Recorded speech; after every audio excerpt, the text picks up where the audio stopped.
will track where these objects are. Okay. So in other words, we build a smart environment that can tolerate a person's poor behavior, like my bad behaviors. Okay. So the second solution is to put a beeper. Okay. So a person can wear a watch and a device, like in the pictures.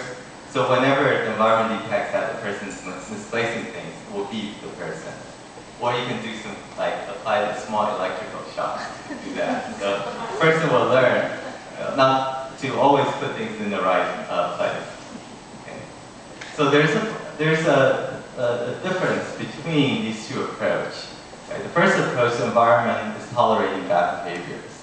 The second one is you're applying some kind of behavior modification to the person. Okay. So we believe the second approach is a more effective use of technology. Necessarily electrical shock. Yeah. But if the device is not well made, you may leak electricity and accidentally electrocute somebody. Okay. So I'll introduce a couple of projects that we did in the persuasive computing. Okay. So the first one is called the playful tray. Okay, we want to motivate good eating behaviors from young children, maybe aged from 3 to 6. So we create a lunch tray for children. We put sensor underneath the tray to detect eating actions. Okay, and on the tray, okay, we allow the child to play the interactive games. Okay, so each food items that you see on the tray map to a color. Okay, so whenever a child eats from a specific bowl, okay, that maps to a color where the child can use to color cartoon characters. So the child wants to make the cartoon character looks fully colored and beautiful, so the child will be motivated to eat.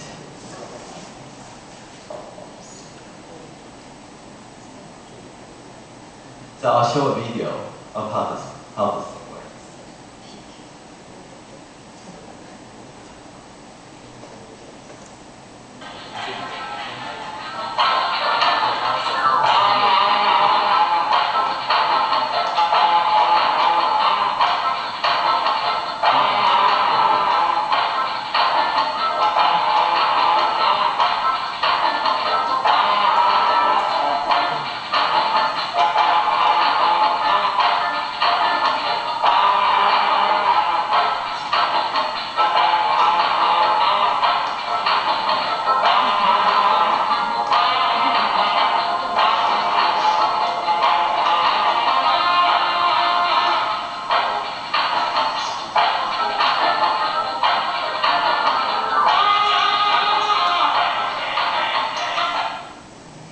So that was our first version, and we also created a second version in the middle, as well as this version, which is the third version.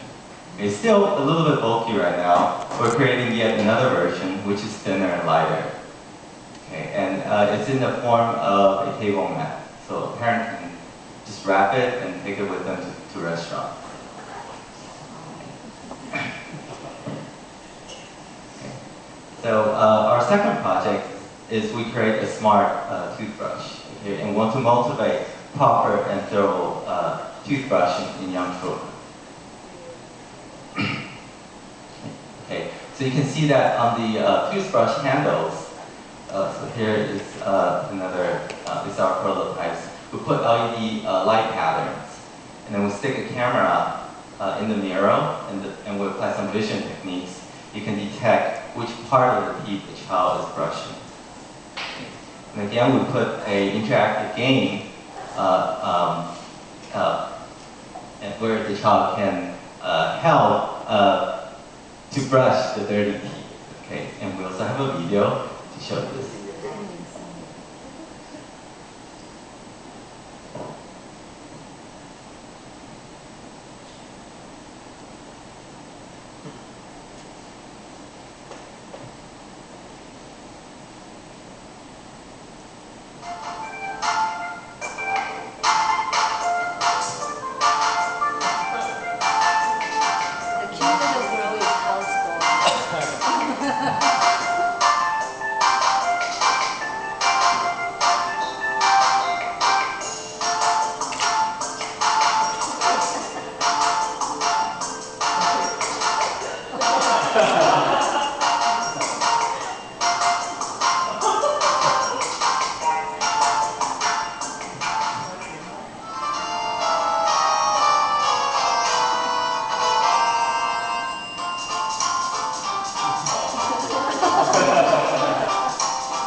this video is a little bit long, so I'll just skip this part.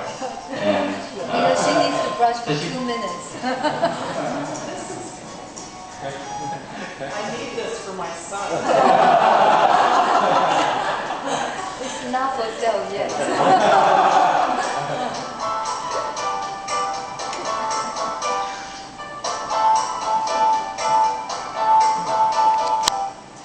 use a very cheap webcam, you can do this. Okay, so the next one is we create a mug trees. Okay, so it's basically a mug that can encourage healthy habits of drinking water regularly. So water is very important. Our body is made 70% water. So we need new water replenishment to keep the water in our body flowing. Okay. So our target users are busy office workers. Okay. So we have sensors, we hide sensors underneath the mug that can detect drinking actions. Okay, and the drinking action will trigger a game. Okay, this game is has a metaphor of a tree. Okay, so when you don't drink water regularly, the tree will wither. Okay, so when you drink water, it's like watering the virtual plant. The plant will turn green.